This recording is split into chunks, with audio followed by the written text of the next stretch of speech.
somebody, preferably not to. Yes, who would you like to ask your question to? The last speaker, I think. Peter Spencer again? No. Oh, I'm sorry. Julian. Okay. Julian, that's right, yes. Okay. Yes, Julie brought up a lot of interesting stuff about companies not paying their taxes, and it appears that the 1953 Double Taxation Act is the cause of it, where Menzies thought he would be encouraging foreign investments in Australia, but in fact what happened was that it was the beginning of the sell-off of Australian farms and businesses. Now, this has been going on for 50 years now, 60 years, and nobody seems to have come up with a solution of how to get rid of it. The solution is quite simple, just abolish the Double Taxation Act, but neither Liberal or Labor have been willing to do it. I've talked to some of these politicians that some of them don't even know the Double Taxation Act exists. They've never heard of it. So how are we going to get rid of the Double Taxation Act if the people in power are not willing to do it? Got any answers? Yeah. Sorry, what was your name? Hugh. Hugh. Thanks, Hugh. I am an anarchist, not a bomb-throwing anarchist, as is portrayed by people like John Howard, but I believe in the bottom-up approach, which was the original philosophy that came out of Proudhon, Kropotkin especially. Peter Kropotkin, a famous geographer in Russia, spent his working life as a field geographer, and it was the same time as Darwin. But his idea was mutual aid. He looked at nature and he realised that things don't really compete. Things actually help each other and work in cooperation more than competition. Another anarchist, Murray Bookchin out of America, died a few years ago. He came up with the idea of social ecology, which I guess I'm a bit of a proponent of. The idea is that we get away from party politics. We need to have communities which govern themselves from the bottom up. And I'll give you an example. What we're trying to do in Bellingen right now, we've just voted in a Green group. Everyone thought it would be great, and they're worse than the previous group. So what we're doing is we live in a bioregion. A bioregion is a council shire which is the total catchment of 2 river systems. So the people at the top in the mountains of Dorrigo Plateau, all the valleys coming into the river and coming down to the sea where I live. So we're trying to get representatives from each of the valleys and the various parts of the shire so that we can come together as a council and determine what's best for the shire. So we allocate our resources to look after all the people, because they're all different, and no one little group of 5 people can possibly come up with the right ideas to satisfy a community of 9,000. So I think we need to set up systems of governance. If we don't have a proper revolution, then we need to co-opt the current system of governance by putting independents around Australia. You can see the groundswell of support of people for Pauline Hanson. She's a bit of a nutcase, but she's popular because she opposes foreign ownership of our resources.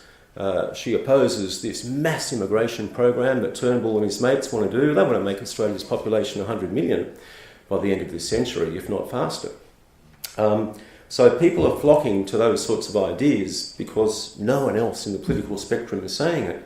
But independents in the community are saying that. So I think if we can work together, get people in your local community and inspire others in other communities like we're doing, to form a group of people that don't have policies. Our policy in Bellingen is, like Ted Mack did in North Sydney, is to facilitate the policies decided by the people.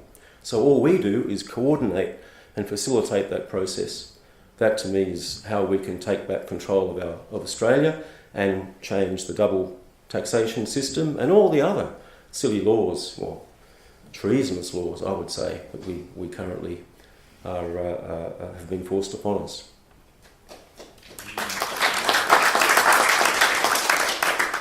Who's next? Nobody? Yes. Front stalls. This gentleman. Who are you directing? What's the gentleman's name? Julian King.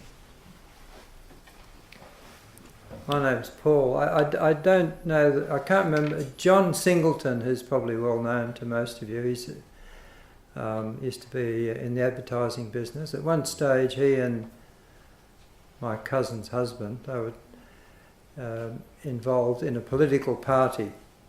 I can't remember the name of it now, but the Workers' Party, that's it. Their slogan was, "Vote for us, we'll do nothing for you." Guess what? They didn't get elected. My question to Julian is, are you proposing that we form a new Workers' Party where the slogan is, "Vote for us and we'll do nothing for you"?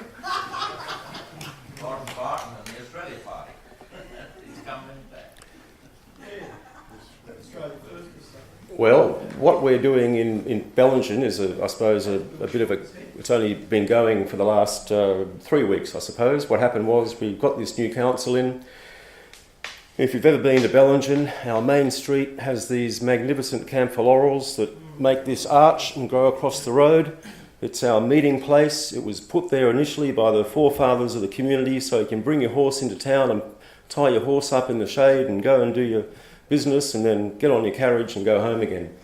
Anyway, these trees we estimate are somewhere in the vicinity of 100 years old, and everybody loves them, including the local Aboriginal community. These bastards came in at 4 o'clock in the morning and chopped the bloody things down.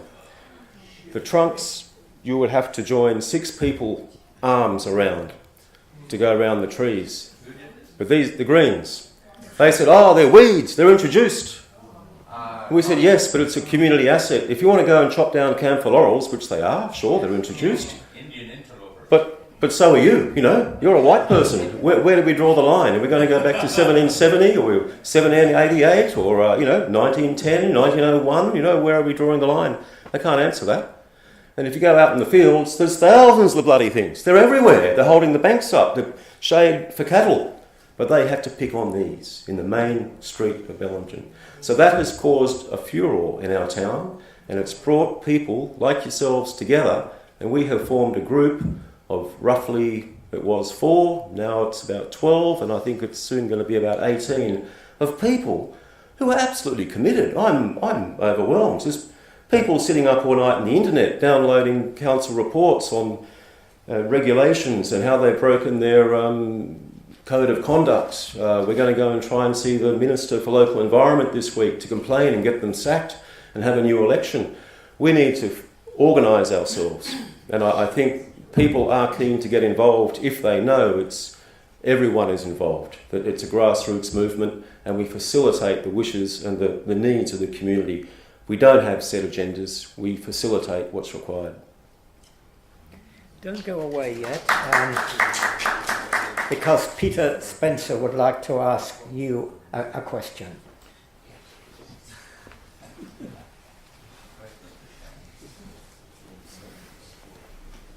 I very much enjoyed your talk, and I want to ask you a question.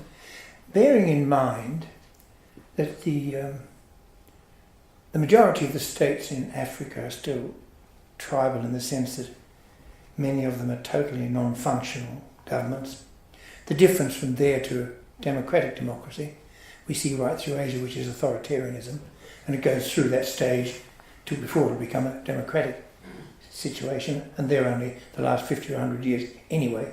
Most civilizations weren't democratic, they were authoritarian. Now, we trade with Indonesia, we trade with Malaysia, we trade with Vietnam, we trade with Thailand, Korea, and China. For some reason, even when Australians are locked up in jail in China, and our foreign ministers are busy talking to China, the matter's not raised. The principles that we see, that we believe in, are ignored if it's going to affect our pockets. Our pockets. That business in West Papua, where the entire world turned their backs on while that genocide, that transmigration from Java took place. That only a few miles from our shore, and we sat here and curried favour with Indonesia. Who has intentions on here? Ask them where South Papua is. Look at the Townsville line straight to Western Australia. Everything north of that belongs to who? 200 million. Muslim country? No, 250, but 200 of them are the largest Muslim country in the world. That's okay, there are probably some lovely people there. But there's also some that have territorial intentions. And we better get used to it. If we're going to sit here and say, oh, we're going to become Asian, we're going to be part of Asia, well then rest assured if we are, we better get ready. Because by God, they'll take us for the bloody fools we are. So my question is, when do we start to deal with Asia for real and decide we're not going to trade with Indonesia, if they're going to keep screwing West Papua around, and if China's going to keep stuffing up human rights, where do we draw the line? Very good question. Peter? Indeed. Well, I've been fortunate to work in Indonesia as a geologist, as a young geologist in Sumatra, Borneo, Kalimantan, Java. And everywhere I go, the people in the local villages are absolutely petrified of the Indonesian military. We're fed this lie that there's 200 million Indonesian Muslims waiting to swarm down here. There's nothing of the like. There's 200 million Indonesians who live in fear of their own government and their own military. As soon as we stop supplying the military with weapons and training them, they will sort the issue out themselves. They will stand up and take control of their country. We need to call our politicians out, organise ourselves and call them out. If you see George Brandis, put your hand on his shoulder, say, excuse me, George, I'm arresting you for complicity in genocide. Come this way, please. Start calling them out. Get on your, letters to the editor, to your friends. Have public meetings. We need to organise. Otherwise, we will just keep going down the same track. But Indonesia is not a threat. The only threat are these neo-fascist Indonesian military compasses soldiers and the people who give them money and weapons. Thank you. And the corporations, they all are on the boards of the mining companies. They all get huge money from Freeport-McMoran. You forget that because Indonesia Hang on. through Asia, we have to keep on their side to get the iron ore. Is this your question? Is this the question you want? Not be the case. If this is your question, come up. Is that the Straits of Sunda, and many a battle was fought to protect us from the Japanese when they came down here, and I'm part of the anti-expeditions. Why? It's simply answered that we have to appease them because they control the straits to where we sell the presumably, I don't know, coal to Japan, Taiwan, and now we've got ourselves too embedded with mainland China. And I can understand the frustration that you all have, I share it, but the point is nothing can be done. Globalism has taken a paradigm shift, same as industrialization, and we're going through de-industrialization. Do you not agree? I do agree, that is the process, but I don't agree that there's no solution, that you cannot stand against it. If we don't stand up for human rights, we will end up going down the trail as we are to an Orwellian world, and I am not prepared to let that happen without a fight. Agreed. Okay, now we're going to have our last question before the vote of thanks from somebody who's said nothing. Who might that be? Yes, John. Okay. Go on. Oh, okay, you want it. Okay. Yes, Nick. Hello, my name is Nick. I want to ask the last speaker a question on the genocide and the definition of it. I took a picture of the last screenshot there. I just want to read it. We can't get it back on the screen, but on Article 2 it says genocide means any of the following acts committed with intent to destroy in whole or in part a national, ethnical, racial or religious group as such. And there's A, killing members of the group, B, causing serious bodily or mental harm to members of the group, and C would be deliberately inflicting on the group conditions of life calculated to bring about its physical destruction in whole or in part. We have under D says imposing measures intended to prevent births within the group. Imposing measures intended to prevent births within the group. As much as we can be concerned about the West Papuans and East Papua, and there are so many other parts of the world, their population is still thriving. The birth rate of Africa is about 4.5 children per woman average. Well, what do you say that the birth rate of my people, or if I can say my race as a European, Macedonian is what I am, the birth rate of the Macedonian is about 1.4.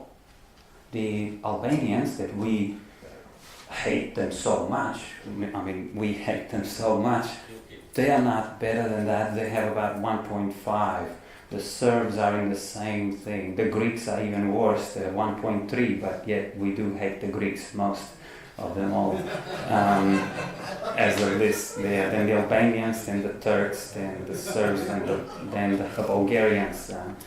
If anybody wanted to know that list, just to clarify. The Bosnians are kind of next. But anyway, so none of these countries of the Balkans, for example, that are more close to me and I believe close to the majority of us here, they have we tend to have gone into some kind of a low level of birth rate. And as far as I know, in Australia, that birth rate is not that high either.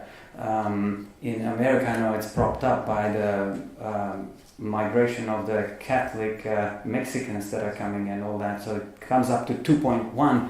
The 2.1 is the birth rate that is supposed to replace a population. Please, I just wanted to ask you, what do you think is causing that? Isn't that also called genocide? Because I looked at that and I could see that there's, I don't know who would cause it. Is it a capitalist genocide or is it somebody else's innovated?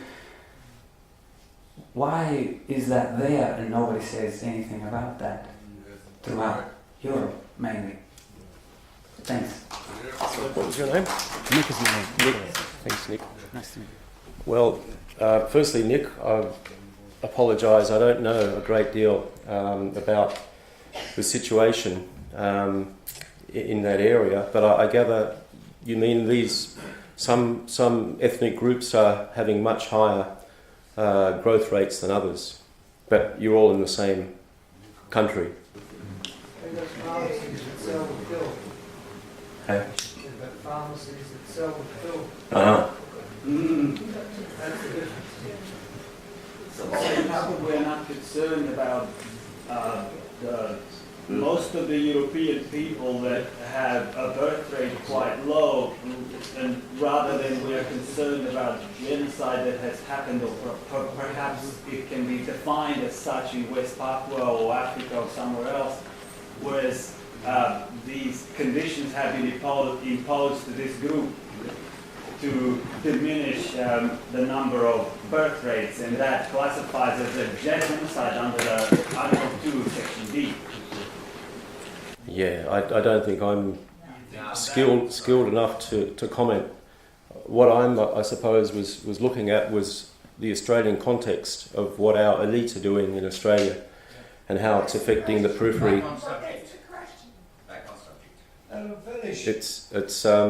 I do know from research though that populations increase dramatically under stress, and that was the case you can see in Java when the Dutch arrived in Java and forced the Javanese people to start producing huge amounts of rice and sugar for export to Europe. That's what caused the population explosion. The situation in your country, I'm guessing, is all part of the war, the war which I think was pretty much sponsored by America.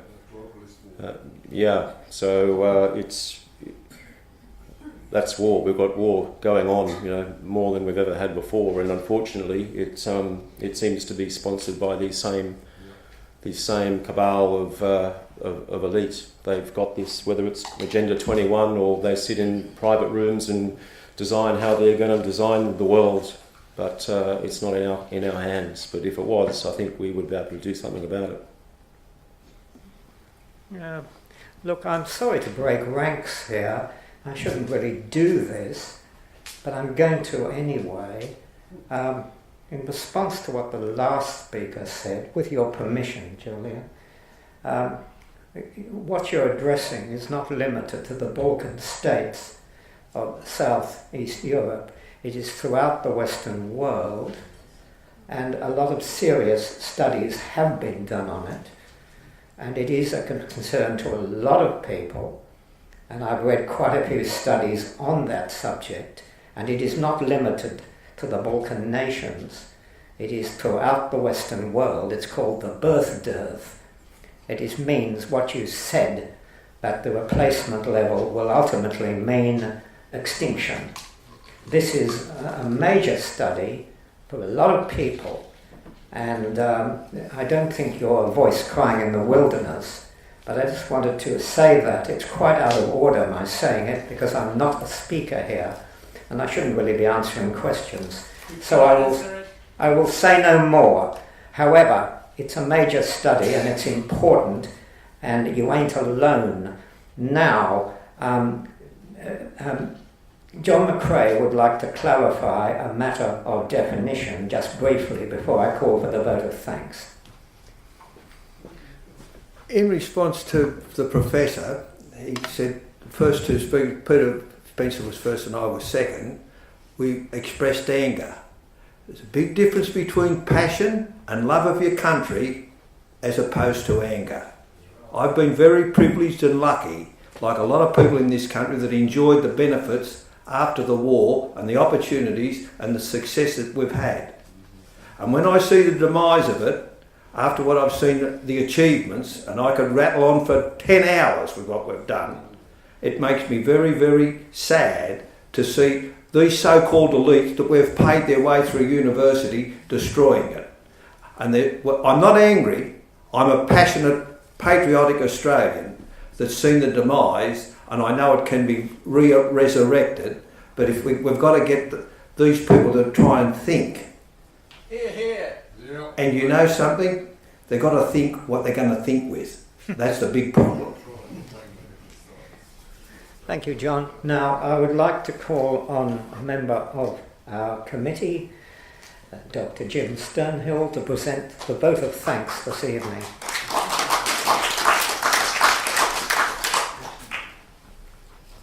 All very enlightening indeed. The overwhelming message from tonight is that it really is us, the people, against the elites, the bankers, the politicians, those who think they're superior to us, those who seek to enslave us. Rest assured, the money, it's all freely available. That interest rate's going to go up and we're all going to be snared. Peter Spencer gave homage to Dr. John Wilson. He has a bit of a favourite of mine, the 4 boxes: soap box, witness box, ballot box, ammo box. It is up to us to uphold our own freedoms, because those who have been entrusted to it have let us down. Talking about Peter Spencer, he too is what I'd call a beacon of liberty.